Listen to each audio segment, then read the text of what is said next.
اعوذ باللہ من الشیطان الرجیم، بسم اللہ الرحمن الرحیم۔ شروع کرتے ہیں اللہ پاک کے بابرکت نام سے جو بڑا مہربان نہایت رحم والا ہے۔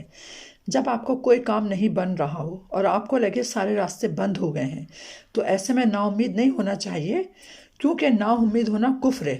اللہ پاک کی ذات پہ بھروسہ رکھیں۔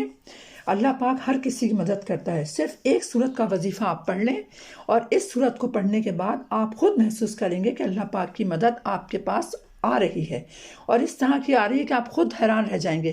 جب آپ وظیفے کو شروع کرنے لگیں تو اللہ پاک کی رحمت کی برکت سے آپ کو جو بھی مشکل ہوگی، بڑی سے بڑی مشکل بھی ہوگی، تو وہ ختم ہو جائے گی وظیفے پڑھنے کی برکت سے، آہستہ آہستہ۔ دیکھیں، کوئی بھی کام ایک دم سے نہیں ہوتا، جادو کی چھڑی نہیں ہے، یہ اللہ پاک کا کلام ہے۔ اثر ضرور کرتا ہے لیکن تھوڑا بہت ٹائم لگ جاتا ہے۔ اب یہ جب آپ کی بڑی بڑی مشکلیں دور ہوں گی، اس کے ساتھ میں آپ کی بیماریاں، جادو وغیرہ، ان سے بھی آپ کو نجات مل جائے گی صرف ایک سورت پڑھنے کی وجہ سے، اور وہ سورت ہے سورۃ تغابن۔ سورۃ تغابن کی آپ تلاوت کریں گے۔ سورت یہ آپ نے فجر میں کرنا ہے یا عشاء میں کرنا ہے، 7 بار پڑھنی ہے، یا تو فجر میں پڑھ لیں یا عشاء میں پڑھ لیں، اول آخر 7 دفعہ درود شریف کے ساتھ۔